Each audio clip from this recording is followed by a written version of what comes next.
Good morning, Breakfast Clubbers. I'm here in Bingley this morning at Woodbank Garden Centre and Nurseries. Inside I have a cafe called the Potting Shed, serving up a full English breakfast. It's another viewer recommendation, so we're going to check it out. Let's go.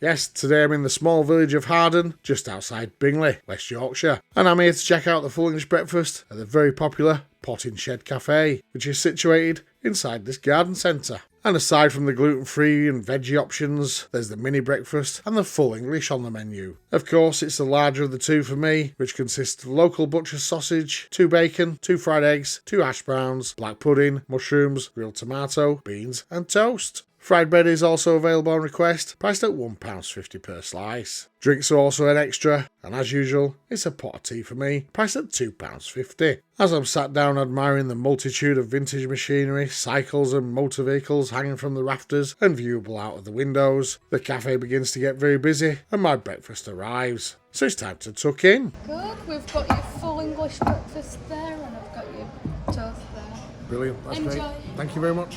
And this week again, the beans are on the loose, taking centre stage, spilling confidently into the middle of the plate like they own it, while everything else has been arranged with care around the edge. Each item bringing its own texture and character to the dish. The fried eggs immediately draw the eye, with those golden yolks glowing against the whites, giving the whole plate a warm, structured and intentionally assembled feel from the very first glance. Score 8 out of 10.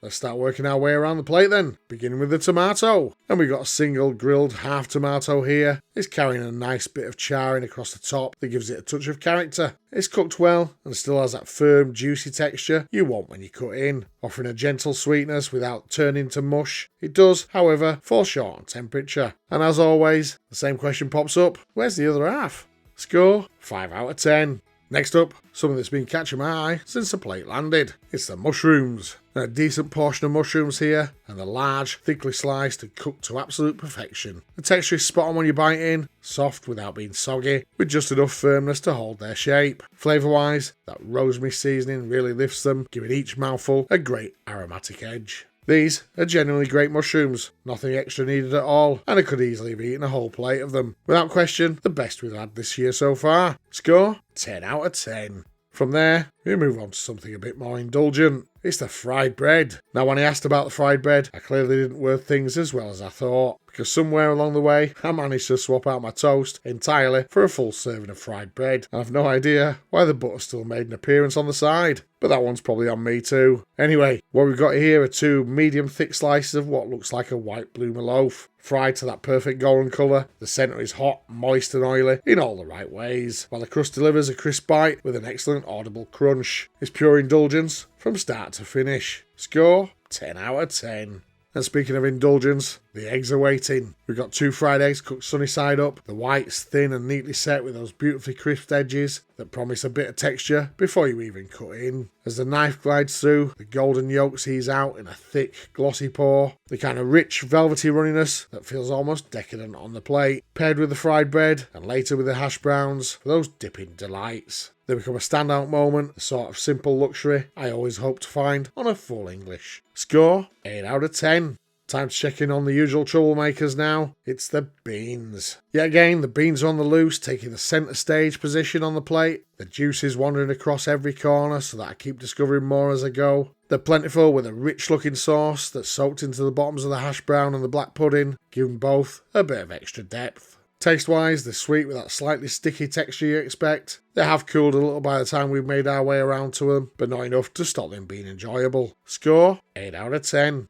And right beside them, we've got the hash browns. There are 2 thick hash browns here with that expected golden colour, the outside crisp with a satisfying crunch, and the interior a piping hot, thick shredded potato filling that feels properly hearty. Much like the fried bread, they're ideal for soaking up some of that excess bean juice and dipping into the yolk of our second egg, turning each bite into a little moment of comfort. Score 8 out of 10.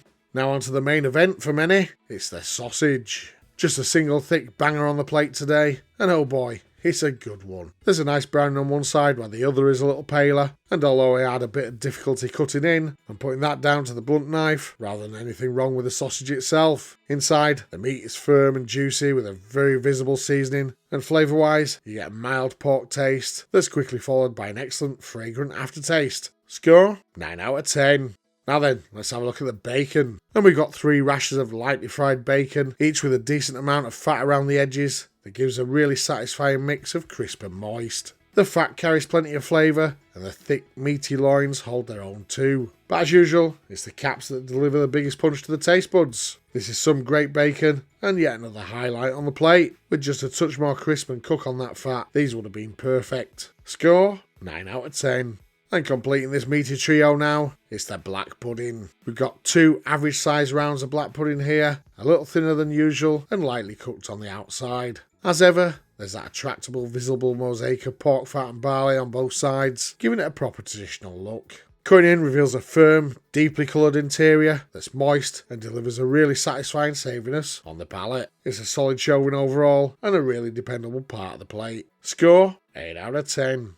And with everything tasted, let's talk value for money. There's some good quality produce on this plate and it's all been cooked well. Aside from the slightly cooled half tomato, nothing here took anything away from the breakfast or laid down in any meaningful way. The only small gripe is the absence of that extra sausage, which I generally see would have been a natural expansion from the mini breakfast and something that would have rounded the plate off nicely. In summary though, I've had an enjoyable and filling breakfast in a really pleasant garden centre setting, and for me, the £13.95 price tag sits within scope for both the quality and the location. Knock a pound or 2 off, or include a drink, and we'd be looking at top marks. Score 8 out of 10.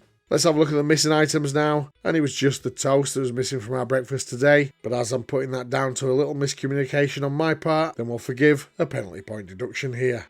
Let's have a look at the overall points tally now then. And after chucking those scores into our number cruncher, the Potting Shed Café comes out with a total of 91 points and a maximum of 110. And converting that into percentage, today's final Breakfast Club score is 82.7%, putting them well inside of our great rating bracket. Looking at the leaderboard now then, and that score seals the Potting Shed Café 9th place in our top 10. A good, solid effort there. And that wraps up today's visit to the Potting Shed Café here in Harden. A warm, bustling garden centre setting, some genuinely standout items on the plate, and a breakfast that delivers comfort, quality, and a bit of character along the way. So if you've enjoyed this video and you like what we're doing, the best way to support us is to like, share and subscribe. It's free to do and really helps the channel grow. And as always, may your bacon be sizzling, your fried bread golden, and your yolks runny. Thanks for watching, and be sure to check out one of our other reviews showing on screen right now. So that was my breakfast at the Potting Shed inside Woodbank Garden Centre this morning. What do you think of that one? Let me know in the comments. Thanks for watching. Bye for now.